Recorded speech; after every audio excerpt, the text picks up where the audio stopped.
একদা হজরত ফাতেমা রাদিয়াল্লাহু তাআলা আনহা এক ইহুদি বান্ধবীর সাথে একটি বাগানে দাঁড়িয়ে কথা বলছিলেন। এমন সময় একজন লোক এসে সেই ইহুদি মেয়েটিকে বললেন, আপনার বাবা আপনাকে বাড়িতে যেতে বলেছেন। তখন মেয়েটি সেই লোকগুলোর সাথে তার বাড়িতে চলে যায়। বাড়িতে যাবার পর সেই মেয়েটির বাবা মেয়েটিকে বললেন, মা, তোমার বিয়ের জন্য একটি ছেলে নির্বাচন করেছি। ছেলেটি ইহুদি সম্প্রদায়ের এক শিল্পপতির ছেলে। তুমি কি এই বিয়েতে রাজি আছো? তখন মেয়েটি বলল, বাবা, এই উত্তরটি আমি আপনাকে কালকে দেব। আজকে রাতে আমাকে একটু সময় দিন, আমি একটু ভেবে দেখি। মেয়েটির বাবা মেয়েটিকে সময় দিল। মেয়েটি তার বাবার কাছ থেকে সময় নিয়ে কোনো দিকে না তাকিয়ে এক দৌড়ে হজরত ফাতেমা রাদিয়াল্লাহু তাআলা আনহার কাছে চলে আসলেন। মেয়েটি হজরত ফাতেমা রাদিয়াল্লাহু তাআলা আনহার কাছে এসে বললেন, বোন, তোমার সাথে আমার দীর্ঘ 12 বছরের সম্পর্ক। এই দীর্ঘ সময়ে তুমি কখনো আমাকে ভুল পরামর্শ দাওনি। আশা করছি আজকেও তুমি আমাকে কোনো ভুল পরামর্শ দেবে না। আমার জন্য আমার বাবা একজন ছেলে নির্বাচন করেছেন। ছেলেটি হচ্ছে ইহুদি সম্প্রদায়ের এক বিশাল শিল্পপতির ছেলে। সেই ছেলেটির সঙ্গে আমার বাবা আমাকে বিয়ে দিতে চান। তুমি বলো, এখন আমি কি করব? তখন হজরত ফাতেমা রাদিয়াল্লাহু তাআলা আনহা মেয়েটির এই কথা শুনে বললেন, বোন, যেহেতু তোমার বাবাই ছেলেটির সঙ্গে তোমার বিয়ে ঠিক করে ফেলেছেন এবং তোমার বাবা চাইছেন এই ছেলের সঙ্গে তোমার বিয়ে দিতে, সেহেতু তুমি এই বিয়েতে রাজি হয়ে যাও। তখন মেয়েটি ফাতেমা রাদিয়াল্লাহু তাআলা আনহাকে বললেন, হে বোন, আমি এই বিয়েতে রাজি হতে পারি, কিন্তু একটা শর্ত আছে। শর্তটা হলো, যদি তুমি আমার এই বিয়েতে উপস্থিত থাকো তবেই আমি এই বিয়ে করব। তুমি তো জানো আমি তোমাকে কতটা ভালোবাসি। তখন হজরত ফাতেমা রাদিয়াল্লাহু তাআলা আনহা মেয়েটিকে বললেন, তোমরা ইহুদি আর আমরা মুসলমান, আর তুমি তো জানো যে ইহুদিরা মুসলমানদেরকে একদমই সহ্য করতে পারে না। আর আমি যদি তোমার বিয়েতে যাই তাহলে আমার বাবা হজরত মুহাম্মদ সাল্লাল্লাহু আলাইহি ওয়াসাল্লামকে মুসলমান সম্প্রদায়ের কাছে প্রশ্নের সম্মুখীন হতে হবে এবং আমার বাবাকে নিয়ে তারা হাসি ঠাট্টা করবে। এছাড়াও তোমাকেও ইহুদি সম্প্রদায়ের কাছে প্রশ্নের সম্মুখীন হতে হবে এবং তারাও তোমাকে নিয়ে হাসি ঠাট্টা করবে। তাই আমি তোমার এই বিয়েতে উপস্থিত হতে চাইছি না। তখন সেই ইহুদি মেয়েটি হজরত ফাতেমা রাদিয়াল্লাহু তাআলা আনহাকে বলল, তুমি যদি আমার বিয়েতে উপস্থিত না থাকো তাহলে আমি কথা দিলাম কিয়ামত হয়ে গেলেও আমি বিয়ে করব না। মেয়েটির এমন কথা শুনে এক পর্যায়ে নিরুপায় হয়ে হজরত ফাতেমা রাদিয়াল্লাহু তাআলা আনহা সেই মেয়েটিকে বললেন, ঠিক আছে বোন, আমি তোমার বিয়েতে যাব, তুমি এই কথা তোমার বাবাকে জানিয়ে দাও। তখন মেয়েটি ফাতেমা রাদিয়াল্লাহু তাআলা আনহার কথা শুনে এক দৌড়ে বাবার কাছে এসে বললেন, বাবা, আমি এই বিয়েতে রাজি আছি, তবে একটি শর্ত আছে। শর্তটা হলো, আমার বিয়েতে মোহাম্মদের মেয়ে ফাতেমা আমার সাথে থাকবে। তখন মেয়েটির বাবা বলল, মোহাম্মদের মেয়ে যদি আমাদের এই বিয়েতে আসে তাহলে সেটা আমার এই স্ট্যাটাসের সঙ্গে মিলবে না, কারণ সে হচ্ছে গরিব এবং তার বাবাও গরিব। তারা ঠিকমতো 2 বেলা খেতে পারে না এবং ভালো জামা কাপড়ও তাদের নেই। তাহলে তারা কি করে তোমার বিয়েতে আসবে? তাছাড়া তোমার বিয়েতে যারা আসবে তারা সবাই ধনী শিল্পপতির ছেলে মেয়ে, তাই মোহাম্মদের মেয়ে ফাতেমাকে দাওয়াত করা যাবে না। তখন মেয়েটি তার বাবাকে বলল, বাবা, এটাই আমার ফাইনাল ডিসিশন। ফাতেমাকে যদি আমার এই বিয়েতে আসতে বাধা দাও তাহলে আমি জীবনেও এই বিয়ে করব না। এক পর্যায়ে তার বাবা নিরুপায় হয়ে রাজি হলো এবং মেয়েকে বলল, আমি তোমাকে অনুমতি দিতে পারি, তবে একটা শর্ত আছে। শর্তটা হলো, যদি মোহাম্মদের মেয়ে ফাতেমা আমার বাড়িতে আসতে চায় তাহলে তাকে অবশ্যই সুন্দর এবং নতুন জামা কাপড় পরে আসতে হবে। যদি পুরাতন জামা কাপড় পরে চলে আসে তাহলে আমার বাড়িতে সে ঢুকতে পারবে না। বাবার এই কথা শুনে মেয়েটি আবার দৌড়ে হজরত ফাতেমা রাদিয়াল্লাহু তাআলা আনহার কাছে গিয়ে বলল, হে বোন, তুমি আমার বিয়েতে যাও তা আমার বাবা চান না, তবে আমার বাবা একটা শর্তে রাজি হয়েছেন। শর্তটি হলো, আমার বিয়েতে তুমি যদি যাও তাহলে অবশ্যই নতুন জামা কাপড় পরে তোমাকে আসতে হবে। এখন তুমি বলো যে তুমি আমার বিয়েতে যাবে কিনা। এই কথা শুনে ফাতেমা রাদিয়াল্লাহু তাআলা আনহা কেঁদে কেঁদে বললেন, বোন, আমার জীবনে এমন কোনো দিন কেটে গেছে আমি আমার জীবনে নতুন জামা কাপড় চোখেই দেখিনি। সপ্তাহের পর সপ্তাহ চলে যায়, যার ঘরে চুলার আগুন ধরে না, দিনের পর দিন চলে যায়, আমরা না খেয়ে থাকি, সেখানে নতুন জামা কি করে পাবো বলো? তখন মেয়েটি হজরত ফাতেমা রাদিয়াল্লাহু তাআলা আনহাকে বলল, বোন, তুমি যদি তোমার নিজের জবানে একবার বলো যে আমি নতুন জামা কাপড় পরে তোমার বিয়েতে যাব, তাহলে আমার বিশ্বাস তোমার সৃষ্টিকর্তা মহান আল্লাহ রাব্বুল রব্বুল আলামিন তোমার জন্য জামা কাপড়ের ব্যবস্থা করে দিবেন, কারণ আমি জানি তোমার সাথে তোমার রবের অনেক ভালো সম্পর্ক রয়েছে। মা ফাতেমা রাদিয়াল্লাহু তাআলা আনহা এক সময় আবেগী হয়ে বললেন, ইনশাআল্লাহ আমি তোমার এই বিয়েতে যাব এবং পৃথিবীর সবচাইতে দামি জামা কাপড় পরিধান করেই যাব ইনশাআল্লাহ। তখন সে মেয়েটি দৌড়ে তার বাবার কাছে গিয়ে তার বাবাকে বলল, বাবা, ফাতেমা আমার বিয়েতে আসবে এবং সবচেয়ে দামি কাপড় পরিধান করে আসবে এমনটি ওয়াদা করেছে। তারপর বিয়ের দিন তারিখ ঠিক হলো। এদিকে ফাতেমা রাদিয়াল্লাহু তাআলা আনহা চিন্তা করতে লাগলেন, বিয়ের দিন তো কাছে চলে আসছে, আর আমি ওয়াদা করেছি বিয়ের দিন সেই বাড়িতে আমি নতুন জামা কাপড় পরিধান করে যাব, কিন্তু আমার কাছে তো নতুন জামা নেই। এইসব কথা চিন্তা করতে করতে হযরত ফাতেমা রাদিয়াল্লাহু তাআলা আনহা জায়নামাজ বিছিয়ে নামাজে বসে গেলেন। নামাজের সিজদায় গিয়ে তিনি চোখের পানি ছেড়ে দিয়ে বললেন, হে মাবুদ, এই দুনিয়াতে আপনার সঙ্গে আমার গভীর সম্পর্ক রয়েছে, তা আজ পর্যন্ত কেউ জানে না। মাসের পর মাস চলে গিয়েছে, আমি না খেয়ে থেকেছি, কোনো দিনও আপনার কাছে কোনো কিছুই চাইনি। আজকে আপনার কাছে একটা নতুন জামার আবদার করছি, কিন্তু এই আবদার আমার জৈবিক বা দৈহিক চাহিদা পূরণের জন্য নয়। আমাকে আপনি এমন একটি জামা প্রদান করুন যেটা পরে আমি আমার বান্ধবীদের বিয়েতে যেতে পারবো এবং সেখানকার মেয়েরা যেন এই জামা কাপড় দেখে আমার দিকেই তাকিয়ে থাকে এবং মুসলমান হয়ে যায়। হে মাবুদ, আপনি কি আমাকে একটা নতুন জামা দান করবেন? এভাবেই হযরত ফাতেমা রাদিয়াল্লাহু তাআলা আনহা চোখের পানি ছেড়ে দিয়ে কাঁদছিলেন। নামাজ শেষে তিনি যখন ঘরের কোণে তাকালেন, তখন ঘরের কোণে দুইটি প্যাকেট দেখতে পেলেন। তখন হযরত ফাতেমা রাদিয়াল্লাহু তাআলা আনহা প্যাকেট দুটি নিয়ে কাঁদতে কাঁদতে নবী করিম সাল্লাল্লাহু আলাইহি ওয়াসাল্লাম এর কাছে আসলেন এবং তার কাছে সমস্ত ঘটনা খুলে বললেন। অতঃপর রাসূল সাল্লাল্লাহু আলাইহি ওয়াসাল্লাম সেই প্যাকেটটা হাতে নিয়ে খুলতেই তিনি জান্নাতের সুঘ্রাণ পেলেন। তিনি এই সুঘ্রাণ মেরাজের রাত্রে পেয়েছিলেন। তখন রাসূল সাল্লাল্লাহু আলাইহি ওয়াসাল্লাম হযরত ফাতেমা রাদিয়াল্লাহু তাআলা আনহাকে জড়িয়ে ধরে কপালে চুমু দিয়ে বললেন, এই কাপড় তুমি কোথায় পেয়েছো মা? এটা তো দুনিয়ার কোনো কাপড় না, এটা তো জান্নাতের কাপড়। তুমি গোপনে আল্লাহর সাথে সম্পর্ক করেছো ফাতেমা, মহান আল্লাহ রব্বুল আলামিন তোমার উপর সন্তুষ্ট হয়েছেন এবং তোমার দোয়াকে কবুল করেছেন। মহান আল্লাহ রব্বুল আলামিনের নিকট একটি কাপড়ের আবদার করার কারণে তিনি তোমার জন্য জান্নাতুল ফেরদাউস থেকে তোমার জামার ব্যবস্থা করে দিয়েছেন। তারপর বিশ্বনবী মুহাম্মদ সাল্লাল্লাহু আলাইহি ওয়াসাল্লাম বললেন, হে ফাতেমা, তুমি এই জামা পরে ইহুদি বান্ধবীর বিয়েতে যেতে পারো, তবে অবশ্যই তোমাকে পরিপূর্ণ পর্দার সাথে যেতে হবে। জবাবে হযরত ফাতেমা রাদিয়াল্লাহু তাআলা আনহা বললেন, আব্বাজান, আমি নিশ্চয়ই পর্দার সহিত আমার বান্ধবীর বিয়েতে যাব। অতঃপর যখন হযরত ফাতেমা রাদিয়াল্লাহু তাআলা আনহা সেই জান্নাতি পোশাকটি গায়ে পরিধান করলেন, তখন তার সৌন্দর্য আরও বেড়ে গেল। অতঃপর সেই জামা পরে ফাতেমা রাদিয়াল্লাহু তাআলা আনহা যখন বিয়ে বাড়িতে প্রবেশ করলেন, তখন যেন সবকিছুই আলোকিত হয়ে গেল। সেখানে উপস্থিত মহিলারা নববধূর দিক থেকে মুখ ফিরিয়ে হযরত ফাতেমা রাদিয়াল্লাহু তাআলা আনহার দিকে অবাক দৃষ্টিতে তাকিয়ে রইলেন। সবাই বলতে লাগলো যে, ফাতেমা, তুমি তো খুব গরিব, তাহলে তুমি এত দামি সুন্দর পোশাক কোথায় পেলে? আমরা তো জীবনেও এমন সুন্দর জামা চোখে দেখিনি।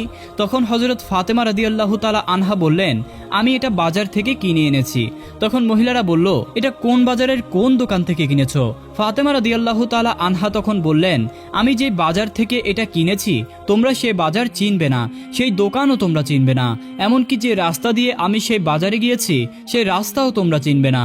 তখন সে মহিলারা বলল, হে ফাতেমা, তুমি শুধু সেই ঠিকানা বলতে দেরি, কিন্তু আমাদের চিনতে দেরি হবে না, আমরা চিনব, তুমি শুধু একবার সেই ঠিকানা বলে দাও। তখন ফাতেমা রাদিয়াল্লাহু তাআলা আনহা তাদেরকে বললেন, হে বোনেরা আমার, আমি যে বাজার থেকে এবং যে দোকান থেকে সেই কাপড়টি ক্রয় করেছি সে বাজারে কোনো সাধারণ রাস্তা দিয়ে যাওয়া যায় না। ওই দোকান এবং ওই মার্কেটে যেতে হলে ভিআইপি একটি রাস্তা দিয়ে যেতে হয় এবং সে রাস্তার নাম হলো সিরাতুল মুস্তাকিম। যে রাস্তার জন্য আমার বাবা সব সময় দিনের দাওয়াত দিয়ে থাকেন, যে রাস্তার জন্য আমার বাবা তায়েফে 3 বার রক্তাক্ত হয়েছেন, যে রাস্তার জন্য আমার বাবা উম্মতি উম্মতি বলে সর্বদা ক্রন্দন করে থাকেন, সে রাস্তার নাম হচ্ছে সিরাতুল মুস্তাকিম। তোমরা যদি সেই রাস্তা দিয়ে চলতে থাকো তাহলে কিছুটা সামনে একটি বাজার পাবে। সে মার্কেটের বা বাজারের নাম হলো জান্নাত। জান্নাত নামক মার্কেটের মধ্যে যদি তুমি প্রবেশ করতে পারো তাহলে সেই দোকানটি পেয়ে যাবে যে দোকান থেকে সেই দোকানের মালিক আমাকে এই ড্রেসটি উপহার দিয়েছেন। সে দোকানটির নাম হচ্ছে জান্নাতুল ফেরদাউস। তখন মহিলারা ফাতেমা রাদিয়াল্লাহু তাআলা আনহা এর কথা শুনে শুনে বললেন, ফাতেমা, আমরা সে রাস্তায় যাব, তুমি আমাদেরকে বলে দাও যে কি করে যেতে হবে। ঐতিহাসিকদের মতে উপস্থিত অধিকাংশ মহিলারাই ফাতেমা রাদিয়াল্লাহু তাআলা আনহা এর গায়ের শোভাবর্ধনকারী কাপড়টি দেখে এতটা আবেগপ্রবণ হয়ে পড়েছিলেন যে সেই নারীরা সেটা পাওয়ার জন্য মনে হচ্ছিল যেন জীবনও দিতে পারবেন। তখন ফাতেমা রাদিয়াল্লাহু তাআলা আনহা বললেন, সেই রাস্তা দিয়ে যদি বাজারে যেতে হয় তাহলে তোমাদেরকে আমার সাথে সাথে একটি বাক্য উচ্চারণ করতে হবে। তখন সেই নারীরা বলল, আমরা উচ্চারণ করব, তুমি বলো। তখন ফাতেমা রাদিয়াল্লাহু তাআলা আনহা শাহাদা বাক্য উচ্চারণ করে বললেন, বলো, লা ইলাহা ইল্লাল্লাহু মুহাম্মাদুর রাসূলুল্লাহ সাল্লাল্লাহু আলাইহি ওয়াসাল্লাম। তখন সেখানে উপস্থিত ৩৭০ জন মহিলা সবাই সেই বাক্য পড়ে মুসলিম ধর্ম গ্রহণ করলেন। আল্লাহ তাআলা বলেন, হে আমার বান্দাগণ, যদি তোমরা আমাকে মনে প্রাণে বিশ্বাস করো তাহলে দুনিয়ার জমিনে তোমাদের চাইতে দেরি হবে কিন্তু পেতে দেরি হবে না। রাব্বুল আলামিন আমাদেরকে আল্লাহর উপর তাওয়াক্কুল করা এবং বেশি বেশি আমল করার তৌফিক দান করুন, আমিন। একদা ফাতেমা রাদিয়াল্লাহু তাআলা আনহা জায়নামাজে বসে কাঁদছিলেন, তার দু চোখের পানিতে বুক ভেসে যাচ্ছিল। এমন সময় হযরত মুহাম্মদ সাল্লাল্লাহু আলাইহি ওয়াসাল্লাম ফাতেমার বাড়িতে আগমন করলেন এবং ফাতেমার ঘরে প্রবেশ করে দেখতে পেলেন জায়নামাজে বসে ফাতেমা রাদিয়াল্লাহু তাআলা আনহা অঝরে কাঁদছেন। তখন বিশ্বনবী সাল্লাল্লাহু আলাইহি ওয়াসাল্লাম হযরত ফাতেমা রাদিয়াল্লাহু তাআলা আনহাকে উদ্দেশ্য করে বললেন, হে আমার কলিজার টুকরো মেয়ে ফাতেমা, তুমি তোমার জায়নামাজের কোণাটা একটু উল্টে দেখো। তখন হযরত ফাতেমা রাদিয়াল্লাহু তাআলা আনহা জায়নামাজের কোণা উল্টে চমকে উঠলেন। তিনি বললেন, এই কি আব্বাজান, এই যে গলিত স্বর্ণের সদর দপ্তর গতিতে বয়ে যাচ্ছে। তখন মুহাম্মদ সাল্লাল্লাহু আলাইহি ওয়াসাল্লাম বললেন, মা, তোমার প্রয়োজন মতো স্বর্ণ উঠিয়ে রাখো, তার দ্বারা তোমার সংসার পরিচালনা করা এবং দুনিয়ার আরাম আয়েশ জাঁকজমক যা ইচ্ছা তাই করতে পারবে। দুনিয়ার সুখ শান্তি ক্ষণস্থায়ী, পরকালের সুখ শান্তি চিরস্থায়ী। এখন তুমি বুঝিয়ে বলো মা, দুনিয়ার সুখ শান্তি চাও নাকি আখিরাতের সুখ শান্তি চাও? হযরত মুহাম্মদ সাল্লাল্লাহু আলাইহি ওয়াসাল্লাম এর মুখে এমন কথা শুনে হযরত ফাতেমা রাদিয়াল্লাহু তাআলা আনহা জায়নামাজের কোণা ছেড়ে দিয়ে নবীজিকে বললেন, আব্বাজান, আমার দুনিয়ার সুখ শান্তির কোনো প্রয়োজন নেই, আমি আখিরাতের সুখ শান্তির পিছনেই দৌড়তে চাই। একদা উম্মে আইমান নামক একজন মহিলা কোনো এক কাজের জন্য হযরত ফাতেমা রাদিয়াল্লাহু তাআলা আনহার বাড়িতে আসলেন। উম্মে আইমান হযরত ফাতেমা রাদিয়াল্লাহু তাআলা আনহার দরজার কাছে এসে ফাতেমা রাদিয়াল্লাহু তাআলা আনহাকে ডাকতে লাগলেন। উম্মে আইমান বেশ কয়েকবার ডাকার পর ভিতর থেকে কোনো সাড়া শব্দ আসছিল না, কিন্তু ফাতেমা রাদিয়াল্লাহু তাআলা আনহার ঘরের মধ্যে জাতা ঘোরানোর শব্দ ভেসে আসছিল। তখন উম্মে আইমান হযরত ফাতেমা রাদিয়াল্লাহু তাআলা আনহা এর ঘরের জানালা দিয়ে ভিতরে তাকাতেই দেখলেন ফাতেমা রাদিয়াল্লাহু তাআলা আনহা ঘুমাচ্ছেন, কিন্তু তার ঘরের ভিতরে রুটির জাতাটা নিজে নিজেই ঘুরছিল এবং একজন মহিলা কোনায় বসে তসবিহ পাঠ করছিলেন। আরেকজন মহিলা হুসাইন রাদিয়াল্লাহু তাআলা আনহুকে দোলনার মধ্যে ঘুম পাড়াচ্ছিলেন। উম্মে আইমান এই দৃশ্য দেখার পর হতবাক হয়ে গেলেন। তারপর তিনি হযরত ফাতেমা রাদিয়াল্লাহু তাআলা আনহা এর বাড়ি থেকে বের হয়ে সোজা নবী করিম সাল্লাল্লাহু আলাইহি ওয়াসাল্লাম এর দরবারে উপস্থিত হলেন। উম্মে আইমান বিশ্বনবীর কাছে সমস্ত ঘটনা খুলে বললেন। তারপর বিশ্বনবী উম্মে আইমানকে বললেন, হে উম্মে আইমান, আমার মেয়ে ফাতেমা জাতা ঘোরাতে ঘোরাতে ক্লান্ত শরীর নিয়ে ঘুমিয়ে পড়েছিল, অথচ তার তাসবিহ পাঠ করা বাকি ছিল এবং প্রচণ্ড গরমের কারণে হুসাইন রাদিয়াল্লাহু তাআলা আনহুর ঘুম ভেঙে গিয়েছিল। তাই আল্লাহ রাব্বুল আলামিন ফাতেমা রাদিয়াল্লাহু তাআলা আনহা এর ঘরের মধ্যে ৩ জন ফেরেশতাকে ৩টি কাজ সমাধান করার জন্য পাঠিয়ে দিয়েছিলেন। একজন ফেরেশতা অদৃশ্যভাবে জব পিসার জাতাটা ঘোরাচ্ছিল, আরেকজন ফেরেশতা ফাতেমাকে বাকি থাকা তাসবিহগুলো পাঠ করছিল, আরেকজন ফেরেশতা হযরত হুসাইন রাদিয়াল্লাহু তাআলা আনহাকে দোলনার মধ্যে ঘুম পাড়াচ্ছিল। হে উম্মে আইমান, তুমি যা দেখেছো সবই সত্য দেখেছো, তবে তুমি যেই ৩ জনকে দেখে এসেছো তারা কোনো সাধারণ মহিলা নয়, বরং তারা আল্লাহ রাব্বুল আলামিনের পক্ষ থেকে পাঠানো ফেরেশতা। নবী করিম সাল্লাল্লাহু আলাইহি ওয়াসাল্লাম এর মুখে এইসব কথা শুনে উপস্থিত সাহাবীরা এবং উম্মে আইমান হতভম্ব হয়ে যায়। তারা ফাতেমা রাদিয়াল্লাহু তাআলা আনহা এর জন্য দোয়া করতে থাকেন এবং উম্মে আইমান আল্লাহু আকবার বলে নবী করিম সাল্লাল্লাহু আলাইহি ওয়াসাল্লাম এর দরবার থেকে বের হয়ে আসলেন। একদিন ফাতেমা রাদিয়াল্লাহু তাআলা আনহা এমনই দুর্বল হয়ে পড়েছিলেন যে তিনি বিছানা থেকেও উঠতে পারছিলেন না। এই ঘটনায় হযরত মুহাম্মদ সাল্লাল্লাহু আলাইহি ওয়াসাল্লাম এর কাছে পৌঁছালে নবী করিম সাল্লাল্লাহু আলাইহি ওয়াসাল্লাম মা ফাতেমাকে দেখার জন্য তার বাড়িতে তাশরিফ আনলেন। নবী করিম সাল্লাল্লাহু আলাইহি ওয়াসাল্লাম ফাতেমার দরজায় উপস্থিত হয়ে ফাতেমাকে ডাকতে লাগলেন, কিন্তু ভেতর থেকে কোনো আওয়াজ আসছিল না। বিশ্বনবী তখন আবার ডাকলেন, ভিতর থেকে কোনো আওয়াজ আসছে না। 3 বারের মাথায় বিশ্বনবী ফাতেমা ফাতেমাকে উদ্দেশ্য করে আবারও ডাকতে লাগলেন। তখন ভিতর থেকে হযরত ফাতেমা রাদিয়াল্লাহু তাআলা আনহা জবাব দিলেন, আব্বাজান, আমি কেমন করে দরজা খুলবো? আমার গায়ে যে ছোট্ট একটি চাদর, পায়ের দিকে ঘুরালে মাথার দিক খালি হয়ে যায়, মাথার দিক ঘুরালে পায়ের দিক খালি হয়ে যায়। তখন বিশ্বনবী দরজার বাইরে থেকে তার মাথার রুমালটা নিয়ে দরজার ফাঁক দিয়ে ভিতরে দিয়ে ফাতেমাকে বললেন, মা, আমার রুমালটা মাথার দিকে দিয়ে দাও। তখন ফাতেমা রাদিয়াল্লাহু তাআলা আনহা রুমালটা মাথার দিক দিয়ে দরজা খুলে দিলেন। তখন রাসূল সাল্লাল্লাহু আলাইহি ওয়াসাল্লাম ঘরের ভিতরে ঢুকে দেখতে পেলেন মা ফাতেমার চোখ মুখ মলিন হয়ে আছে। তখন নবীজি ফাতেমাকে বললেন, মা, তোমার কি অসুখ হয়েছে? ফাতেমা রাদিয়াল্লাহু তাআলা আনহা তখন নবীজিকে বললেন, আব্বাজান, কয়েকদিন যাবৎ উপোস থাকতে থাকতে ক্ষুধার জ্বালায় মাথা ব্যথায় দুর্বল হয়ে গিয়েছি। এটা শুনে রাসূল সাল্লাল্লাহু আলাইহি ওয়াসাল্লাম হযরত ফাতেমা রাদিয়াল্লাহু তাআলা আনহাকে বললেন, আমিও আজ 3 দিন যাবৎ উপবাসী, অথচ আমি আল্লাহর নিকট তোমার চাইতেও অধিক প্রিয়। আমি চাইলে তিনি দুনিয়ার সবচেয়ে ভালো খাবার আমাকে খাওয়াতেন, কিন্তু আমি দুনিয়ার উপর আখিরাতকে প্রাধান্য দিয়েছি। তখন রাসূল সাল্লাল্লাহু আলাইহি ওয়াসাল্লাম মা ফাতেমাকে বললেন, হে মা ফাতেমা, ধৈর্য ধরো, নিশ্চয় সুসংবাদ রয়েছে। আল্লাহর শপথ করে বলছি, বেহেশতে তুমি হবে রমণীকুলের সবার সর্দারিনী, বেহেশতের চাবি থাকবে তোমার হাতে।